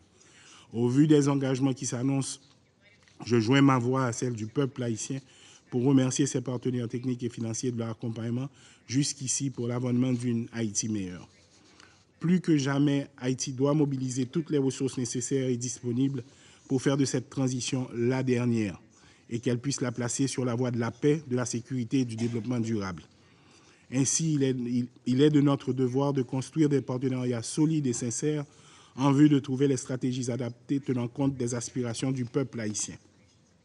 Haïti se trouve à un moment critique où 12 000 individus armés tiennent en otage une population de 12 millions. À ce tournant décisif, aucun chantier, qu'il soit économique ou politique, ne peut être abordé sans la question sécuritaire. C'est d'ailleurs pourquoi mon gouvernement salue la mise en œuvre des engagements pris à travers la résolution 2699 relatif à la mission multinationale d'appui à la sécurité. Le déploiement du premier contingent des policiers aux côtés des forces de l'ordre haïtiennes devra contribuer à mettre un frein au barbarisme des groupes criminels. Cependant, Haïti doit échapper à la spirale des missions sécuritaires définitivement. Pour ce faire, il faut redéfinir les approches pour qu'au terme de la MEAS, le pays dispose d'institutions fortes et efficientes pour que nos partenaires internationaux et nous autres éprouvions le sentiment du devoir accompli. Et pour gagner ce pari, mon gouvernement engagera une approche sécuritaire holistique et de proximité. Holistique, car il faut adjoindre de manière efficace le redressement économique et l'accessibilité des services sociaux de base, de proximité, car il faut rétablir la confiance de la population dans sa police. Dans ce contexte, la réforme de la police nationale deviendra un élément indispensable.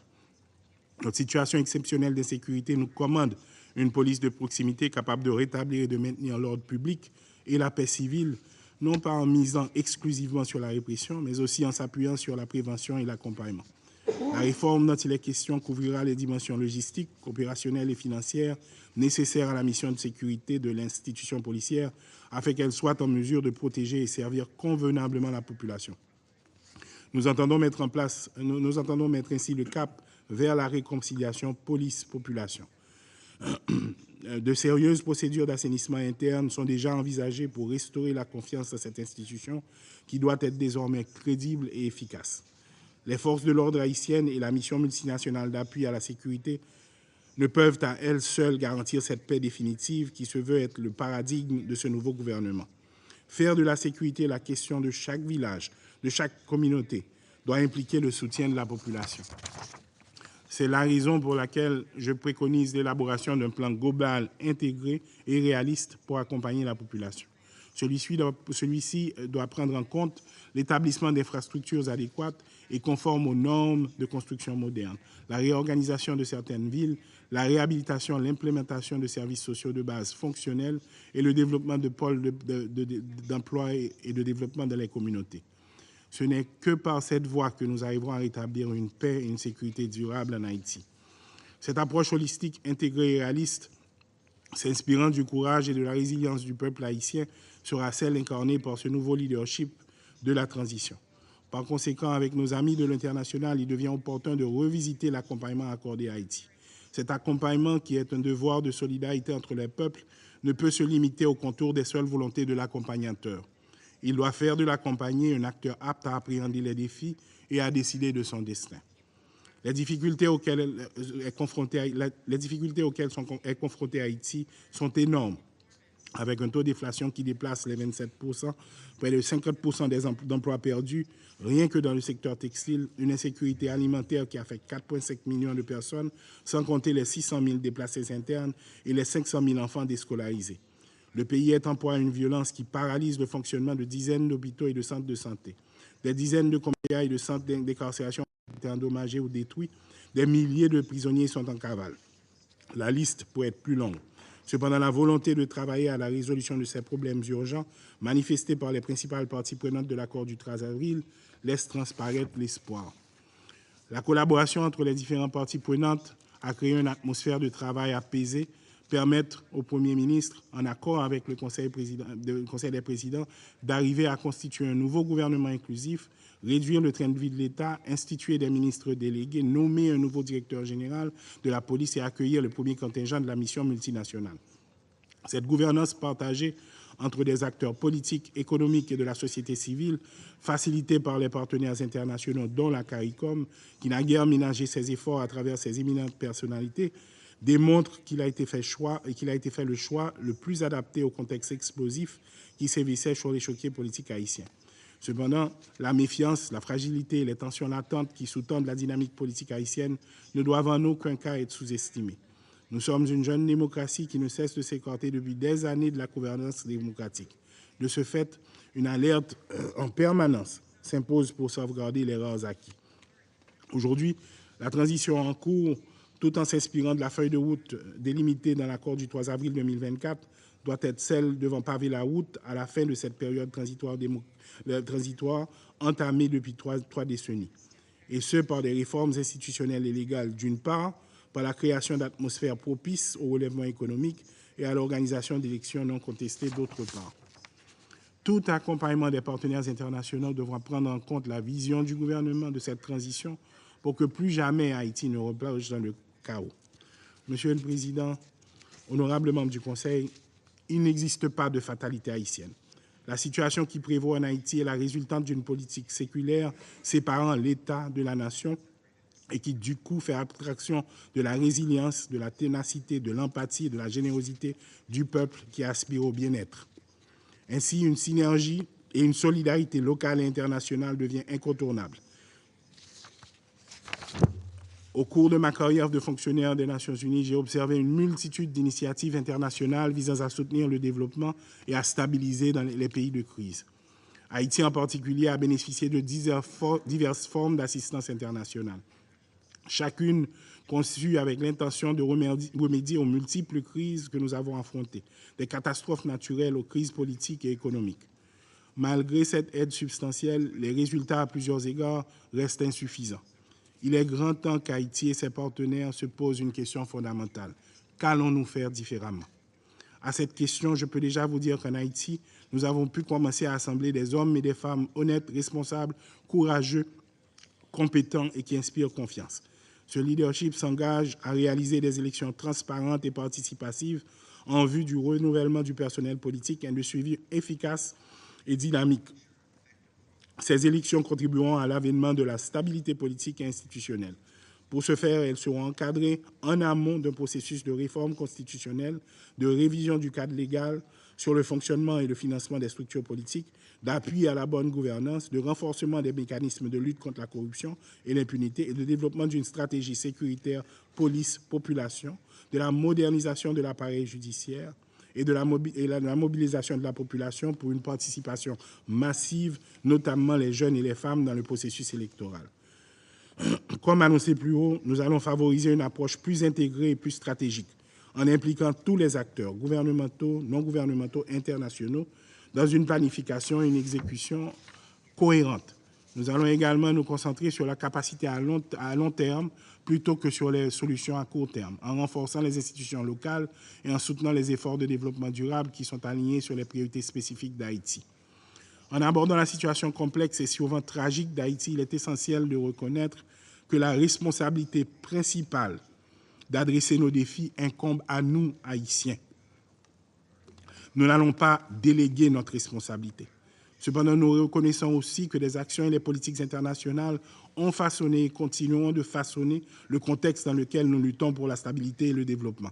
Cette reconnaissance mutuelle de responsabilité partagée est cruciale pour établir un partenariat respectueux et efficace, capable de soutenir Haïti dans la construction d'un avenir meilleur, tout en respectant notre souveraineté et notre droit à l'autodétermination.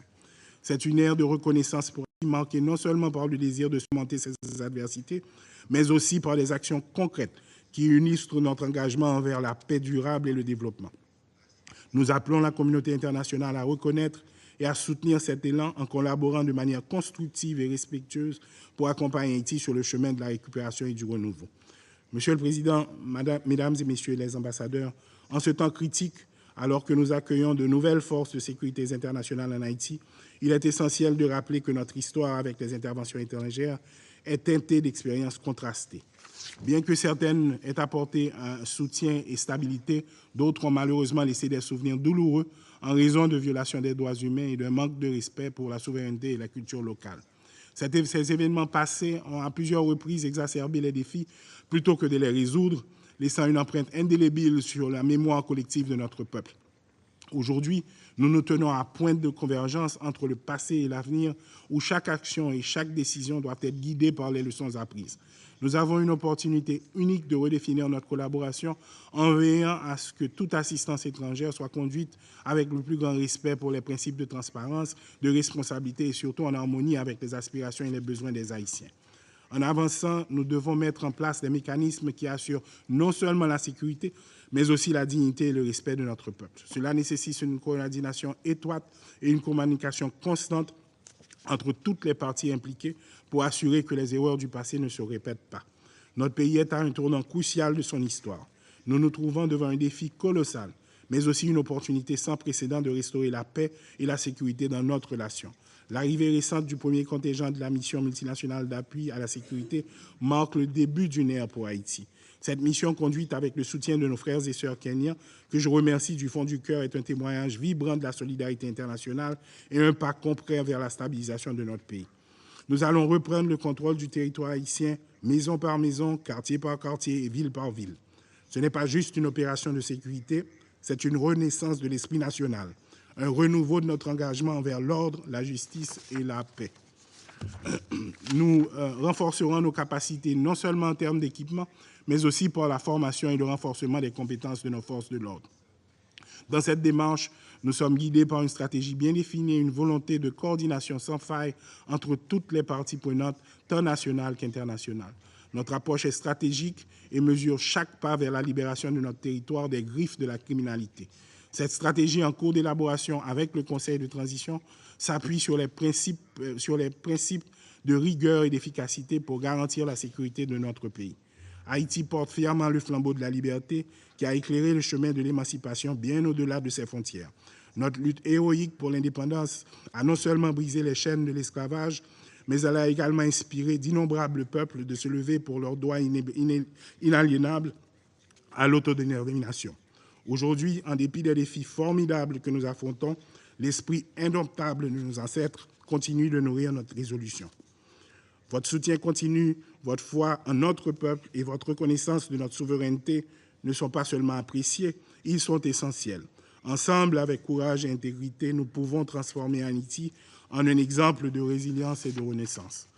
Pour conclure, Monsieur le Président, Mesdames, Messieurs les ambassadeurs, permettez-moi de vous dire qu'Haïti se tient à l'aube d'une ère nouvelle.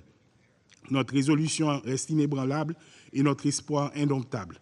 Dans cet esprit, nous appelons à la solidarité mondiale, non seulement en reconnaissance de notre lutte commune pour la dignité humaine, mais aussi parce qu'il est du devoir moral de la communauté internationale d'accompagner ceux qui aspirent à un avenir meilleur. Ensemble, avec l'appui continu et renforcé de nos partenaires internationaux, Haïti progressera vers la paix durable, la stabilité et la prospérité. C'est par notre collaboration et notre engagement mutuel que nous pouvons transformer les défis d'aujourd'hui en des victoires de demain. Merci de croire en Haïti, de croire en notre capacité à surmonter, à reconstruire et à prospérer. Ensemble, écrivons le prochain chapitre, un chapitre où chaque Haïtien aura la possibilité de vivre dans la sécurité, la prospérité et la dignité, un chapitre où chaque Haïtien redevient l'acteur principal de son propre devenir. Je vous remercie. Я благодарю его превосходительство премьер-министра Конille за его заявление. Сейчас я предоставляю слово его превосходительству господину Роберто Альваресу Хилю, министру иностранных дел Доминиканской Республики. Muchas gracias, señor presidente. Distinguidos miembros de este Consejo, señor Garry Conille, primer ministro de Haití, agradecemos la clara visión para su país que usted acaba de exponer y República Dominicana le ofrecerá todo el apoyo dentro de nuestros esfuerzos y posibilidades. Puede contar con ello. Señora Dominique Dupuy, ministra de Relaciones Exteriores de Haití, señora María Isabel Salvador, representante especial del secretario general para Haití, cuya incansable labor y la de su equipo reconocemos. Representantes de Canadá, St. Kitts y Nevis y de Kenia. Tras mi última comparecencia ante este honorable órgano, el Consejo Presidencial de Transición de Haití designó un primer ministro y un gabinete ministerial. Además, los primeros contingentes de la misión de apoyo a la seguridad de Haití se encuentran ya apostados en Puerto Príncipe. El primer ministro Conille y su gabinete tienen la ingente tarea de encaminar su país por senderos de paz y prosperidad. La invitación que desde sus primeras palabras ha hecho a la clase política haitiana es un propósito loable que, si bien requerirá de importantes esfuerzos, será la única vía para restablecer la institucionalidad y la paz en Haití. Señor presidente, el mérito y la responsabilidad principales corresponden al pueblo haitiano y a sus líderes, pero el apoyo de la comunidad internacional ha sido fundamental. Tanto el liderazgo del secretario general Antonio Guterres como la labor de este Consejo. Debemos resaltar el apoyo de Estados Unidos, que asumió gran parte del financiamiento, y, ni qué decir, de la valentía del gobierno de Kenia, que asumió el liderazgo de la misión. Asimismo, es imprescindible destacar el incansable trabajo de mediación realizado por la CARICOM, cuyos esfuerzos políticos y diplomáticos han sido fundamentales para promover el diálogo y la reconciliación en Haití, además de coordinar asistencia internacional y contribuir con personal para la MSS. El compromiso de Canadá con el entrenamiento y equipamiento de la misión, así como el apoyo decidido de varios otros países con tropas, equipos y financiamiento, son muestras fehacientes de la determinación y solidaridad de la comunidad internacional para ayudar a Haití a superar sus desafíos y construir un futuro más estable y próspero. El incipiente progreso que hoy vemos es fruto de la cooperación multilateral, un fuerte desmentido a sus críticos y una prueba de que este es el camino correcto. República Dominicana, como dije, apoyará la misión ofreciendo asistencia médica al personal de la MSS en el territorio dominicano, un aspecto clave para contribuir al éxito de la misión. Otro apoyo puntual que no puede faltar y que debe ir en aumento es el financiero, como ha señalado la representante del secretario general. Por tanto, hacemos un llamado urgente a todos los países que han comprometido fondos para la MSS a cumplir con sus ofrecimientos y depositarlos ya, a redoblar sus aportes y mantenerlos de forma sostenida. A los países que aún no han considerado una contribución, les hacemos un encarecido llamado con la premura que la coyuntura de Haití exige. Cada minuto que pasa puede poner en riesgo el futuro de una vida más. En lo que respecta a este Consejo de Seguridad, se debe agilizar el cumplimiento de las resoluciones 2653 y 2699 relativas al embargo de armas y las sanciones para los auspiciadores de las organizaciones criminales en todas sus formas, como ha sido señalado por varios oradores en la mañana de hoy. Ahora que el componente policial aumentará su efectividad en Haití, esas resoluciones deben hacerse sentir en su plena vigencia. Señor presidente, la BINU ha logrado avances significativos en Haití a través de las reformas judiciales, capacitación de funcionarios y colaboración con la Policía Nacional para reducir la criminalidad. Ha promovido los derechos humanos, apoyado proyectos comunitarios generadores de empleo y programas educativos para jóvenes. Su coordinación en respuesta a desastres y alianzas con ONGs han sido vitales para asistir a las poblaciones vulnerables, reafirmando su papel crucial en el progreso y estabilidad del país. En el contexto de una crisis multidimensional, la BINU se ha erigido en un faro de esperanza para el pueblo haitiano y en esta nueva etapa debe mantenerse como un pilar indispensable para brindar apoyo al nuevo gobierno y a la misión de apoyo para la seguridad en Haití. Asimismo, la BINU debe desempeñar un papel vital en la coordinación del proceso electoral, el cual otorgará legitimidad al nuevo gobierno haitiano. Su sólida preparación y reconocida credibilidad la posicionan como la entidad idónea para liderar este trascendental esfuerzo, asegurando la celebración de elecciones transparentes, justas y representativas.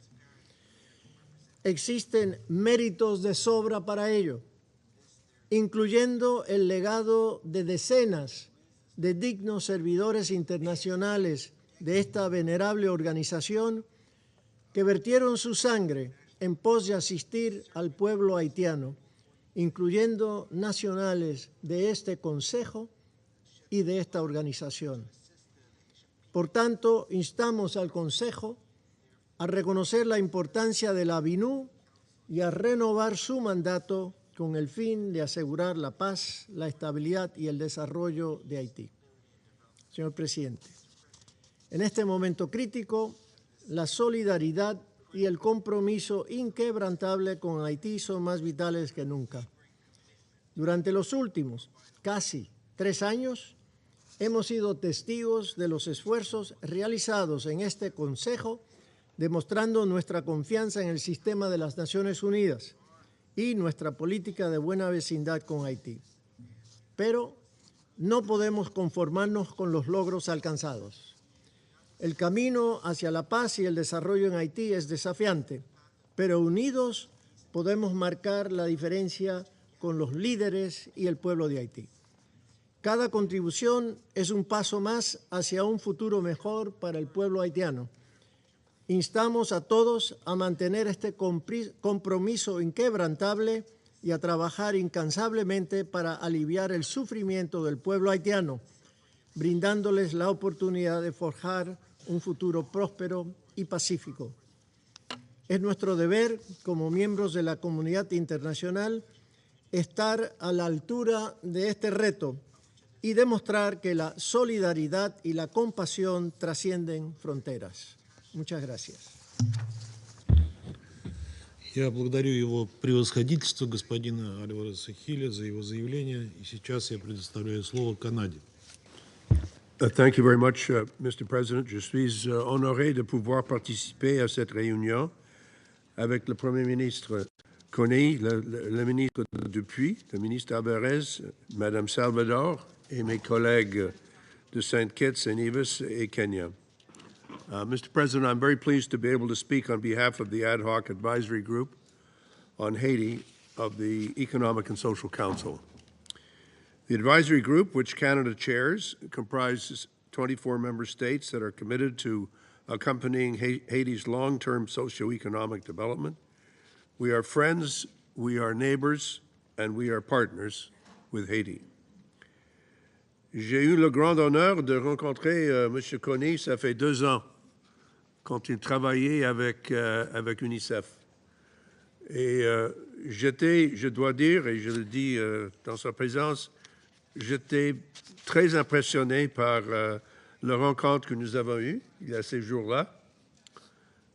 Et je suis vraiment encouragé par la vision que vous avez présentée aujourd'hui, Monsieur le Premier ministre. On behalf of the committee, I want to underscore 5 key points. The first is that we welcome the positive steps that have been taken by Haitian actors to establish an inclusive government of transition. It's been a long road to do that, but we have been able to do it. We are committed to accompanying the Haitian government as it addresses the needs of the Haitian population, reestablishes democracy and stronger institutions, and accelerates the country's sustainable development. Second, others have spoken of this, but let me just emphasize it. We must support Haiti to urgently address the immediate humanitarian needs of the Haitian population, has been set out in the 2024 Humanitarian Needs and Response Plan. Now, the number is 24.3%, which has been funded, as Madame Salvador has said. But let's put that in another way. it was 674 million as what's required. So if you do the math, it means that we're still over $500 million short on the humanitarian fund. That is a real challenge. And as has already been described, the number is getting more serious because the number of displaced people is growing. Third, we welcome the arrival of the multinational security support mission, and we thank Kenya for having taken on the task of leading it. And we encourage member states to contribute to making the mission a success. Again, member states have to walk the talk when it comes to supporting the mission. We're hopeful that the deployment of the mission will bolster the capacity of the Haitian National Police to restore security. Let us all come to terms with one thing.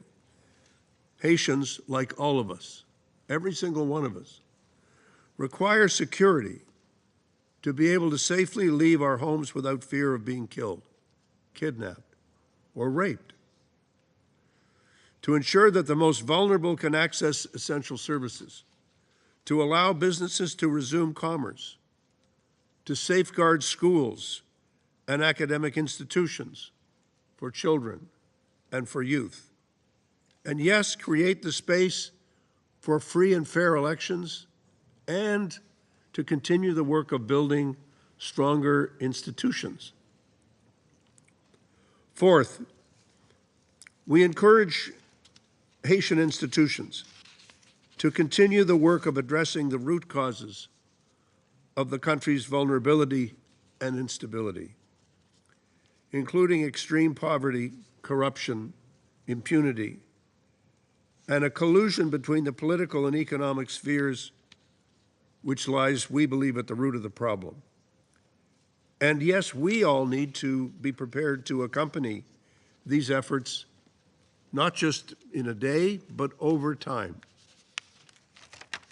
Our consultations with stakeholders have identified a host of areas on which we believe that Haitian capacities still require strengthening. Providing security and human rights protection for the population, delivering essential services, particularly education and health, building resilient food systems, curbing the flow of arms and ammunitions to the gangs, which was referred to in several statements, and in particular, I want to thank the United States for some important announcements that they've made over the last several months to make a difference to this critical question. To dismantling the gangs and reducing violence at the community level, to empowering women and girls and addressing sexual and gender-based violence, to investing in education and vocational opportunities for young people, to promoting inclusive economic growth and job creation, to strengthening the rule of law, and building the country's resilience to the disruptive impacts of disasters and climate change, which, by the way, the region is experiencing today as we speak. Lastly, considering Haiti's multidimensional crisis, the active support and expertise of the United Nations across all of these areas is essential in advancing Haitian-led solutions and working together in coordination with other partners, including regional organizations and the international financial institutions. Finally, Mr. President, we strongly urge this Council to renew the mandate of the UN Integrated Office in Haiti, which we call BINU, for at least 12 months. Given the gravity of the situation in Haiti, we urge the Security Council to ensure that BINU is adequately equipped in terms of personnel and resources to engage with Haitian stakeholders and to effectively assist Haiti throughout this crisis.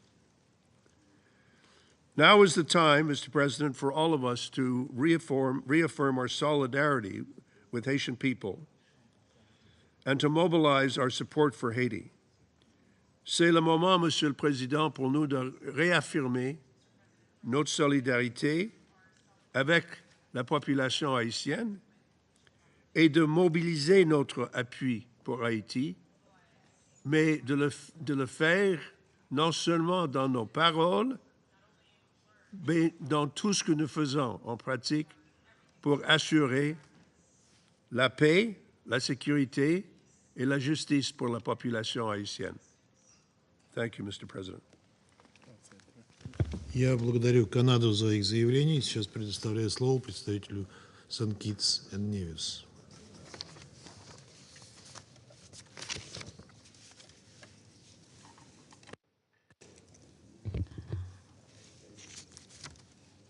Thank you. Mr. President, let me begin by offering the Caribbean community's CARICOM's congratulations to you on the assumption of the presidency of the Council for July, and our best wishes to your delegation. CARICOM also thanks Special Representative of the Secretary General of Haiti, Ms. Salvador, for her briefing on the report of the Secretary General on the United Nations Integrated Office in Haiti, BINU. And I am pleased to share the reflections of the 14 CARICOM member states on the situation in Haiti. Mr. President, we have found the report to not only be comprehensive, but instructive, and we continue to extend our gratitude to the team of BINU for their unwavering efforts to assist our sister nation with the restoration of democracy, peace, and security. CARICOM welcomes the progress that has been made in strengthening good governance in Haiti and took note of the official appointment of the Transitional Presidential Council and the appointment of the Transitional Prime Minister, the Honorable Garry Conille, and his cabinet. We emphasize the importance of continued collaboration among the members of the Council and with other stakeholders to foster the enabling environment for increased political stability in Haiti. These developments are critical steps towards the holding of free and fair elections in Haiti, and we extend best wishes for success to Prime Minister Conille as he leads this important juncture. We also express the region's steadfast support to the people of Haiti and our deep commitment to prosperity, progress, and peace in the country. Mr. President, the state of heightened insecurity in Haiti, perpetuated by ongoing violent gang activity, remains a serious concern to the region. As observed in the report, gang violence hampers the functioning of vital sectors. Tackling gang violence, therefore, remains one of the most pressing priorities to achieve stability in Haiti. Without this stability, it will be virtually impossible to make progress on other key fronts. Gang violence has manifested in myriad ways, and CARICOM is deeply concerned that the number of intentional homicides has significantly risen over the reporting period. We are also alarmed by the incidence of sexual violence against women and girls and by the recruitment of children. The demolition of 3 police stations and 3 prisons by gangs further exacerbates the operational limitations of those charged with preserving the rule of law in Haiti. These deliberate attacks on institutions that form part of the criminal justice system must be seen as strategic actions aimed at keeping the country in a state of lawlessness. CARICOM condemns these actions and demands accountability for these crimes. In this context, Mr. President, CARICOM applauds the government of Kenya for deploying the first contingent of police officers to Haiti on June 25, 2024, in accordance with UN Security Council Resolution 2699. We remain supportive of the mandate of the Multinational Security Support Mission to buttress the efforts of the Haitian National Police to re-establish security and create the security conditions for holding elections. We urge the Council to continue to support the mandates of the MSS. As several of our own member states continue to finalize internal arrangements for their own deployments for security officers to Haiti and for other forms of support to the MSS, we strongly encourage fellow member states to also increase and enhance their support for the MSS. As emphasized in the report, significant and additional efforts by international partners are required to fulfill the budgetary and operational needs of the MSS mission and to ensure continuous deployment for the duration of Haiti's political transition. The success of the MSS is a critical part of creating in Haiti the conditions conducive to development. Further, progress in Haiti, including on human rights, hinges on the stabilization of the security situation. The success of the MSS will therefore be as much the success of the international community as a whole as it will be for the Haitian people. Mr. President, CARICOM is deeply troubled by the humanitarian situation in Haiti and has taken note of the underfunding of the 2024 Humanitarian Response Plan. The state of food insecurity in Haiti remains a serious source of concern, and CARICOM has taken particular note of the impact that scarcity of nutritious food is having on children. It is alarming, for example, that approximately some 276,000 children aged 6 to 59 months are likely to suffer from acute malnutrition by the end of 2024. CARICOM calls for a scaling up of humanitarian assistance to Haiti in the immediate term and for the support of the international community for the country to strengthen its capacity and to achieve food security. In closing, Mr. President, CARICOM issues a clarion call to the international community to accelerate its efforts and to take concrete actions to provide Haiti with the adequate support to build stronger democratic institutions and to restore peace, stability, and prosperity. Our collective action is paramount if Haiti is to overcome the multifaceted challenges it now faces.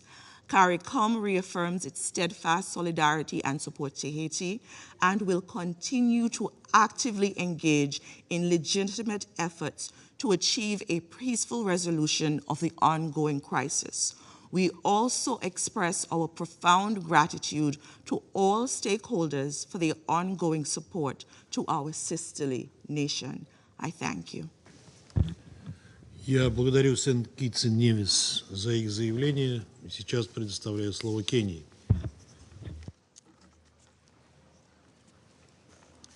I thank you, Mr. President. I extend my congratulations to you and the delegation of the Russian Federation on assuming the presidency of the Security Council for the month of July. Please accept our best wishes for a successful execution of your program of work. My delegation warmly welcomes the remarks and leadership of His Excellency Garry, the Prime Minister of Haiti. I reiterate that the Kenyan delegation looks forward to continuing our close collaboration with the Haitian delegation in fulfilling the mandate of the Multinational Security Support Mission. I also acknowledge the presence of the Minister of Foreign Affairs of the Dominican Republic, Canada, and St. Kitts and Nevis. I also thank the SRSG, Maria Isabel Salvador, alongside the other distinguished briefers for their insights and efforts on behalf of Haiti. Mr. President, we are delighted for the opportunity to attend and make a statement on this Security Council quarterly briefing on Haiti. This is particularly critical because on Friday, the 21st of June 2024, in an informal session of the Council on Haiti, Kenya, as the lead nation for the Multinational Security Support Mission to Haiti, briefed on the state of preparedness following the adoption of UN Security Council Resolution 2699 of 2023. We also shared a detailed report on the preparations to the deployment, briefed on the critical operational documents developed to guide the MSS, including the CONOPS, and informed of the Council of the imminent deployment of the first Kenyan police contingent to the MSS. We are delighted to confirm to the UN Security Council that the deployment of the first contingent by Kenya has taken effect.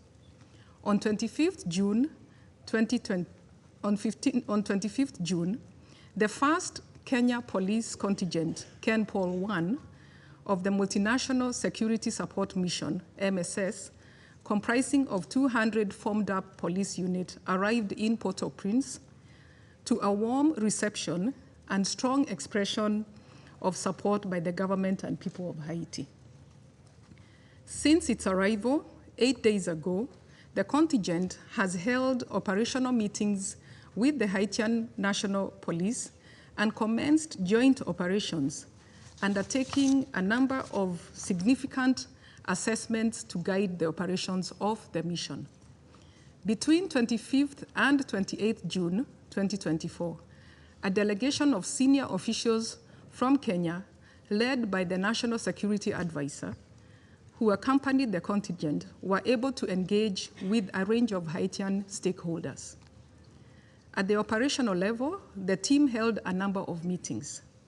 First, with the interagency working group, and deliberated on the crucial logistical requirements for the mission.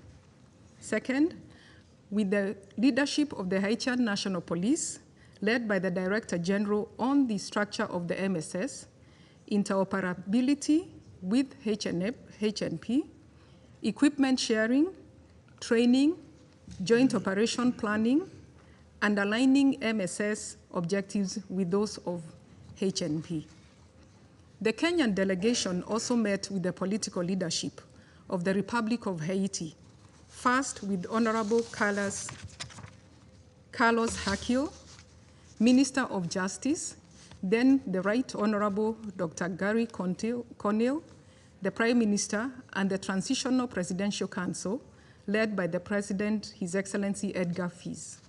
In all cases, the leadership welcomed the deployment of the first contingent of the MSS.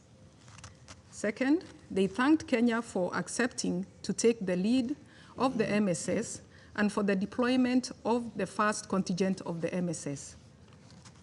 Third, they expressed their optimism that the MSS would support the Haitian National Police in the fight to eradicate the gangs and restore public safety and security, build safer neighborhoods, and to midwife a new political dispensation through free, fair, and credible elections. Lastly, they expressed strong support for the MSS mission. The delegation also engaged with the media fraternity, explaining the essence for the mission and calling on public support for the mission.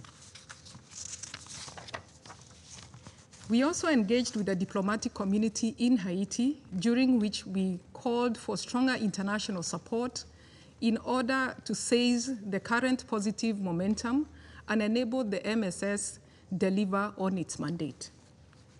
Importantly, the Prime Minister, Garry Conille, visited the first contingent of Kenyan police officers on Wednesday, June the 26th of 2024. Reiterating his welcome to the contingent, the Prime Minister announced a robust strategy to liberate Haiti from gang control and declared a united effort to liberate Haiti from the grip of gangs. I believe we have all heard the Honorable Prime Minister this morning and his commitment. Further, the Prime Minister reaffirmed the government's commitment to closely working with the Haitian National Police and the newly arrived Kenyan forces. We thank the member states whose contribution has enabled this initial deployment. Particular mention goes to the United States of America, whom we have and are working closely in the planning, but also in the provision of equipment and logistical support for the MSS. Our initial deployment is proof of concept that we hope provides comfort and confidence that will translate into the support for the MSS. This is important because there is an urgent need to surge the level of forces in theater in order to achieve the desired impact. We therefore call on the conversion of pledges into concrete support, as well as call on all members of the United Nations to step up their support for the MSS and the people of Haiti in terms of the current humanitarian needs. We also see an opportunity for stronger coordination with BINU on the ground to ensure seamless interoperability in the delivery of such services as humanitarian access and capacity building of the security sector, which we consider crucial for public safety and sustainable peace for Haiti and in Haiti. Finally, we reiterate the commitment of Kenya to continue offering its leadership to the mission as we coordinate with the member states of the United Nations in their contribution to make the MSS a success. I thank you for your kind attention. Я благодарю Кению за заявление. Список ораторов исчерпан. Сейчас я приглашаю членов Совета продолжить обсуждение данного вопроса в рамках неофициальных консультаций. Заседание объявляется закрытым.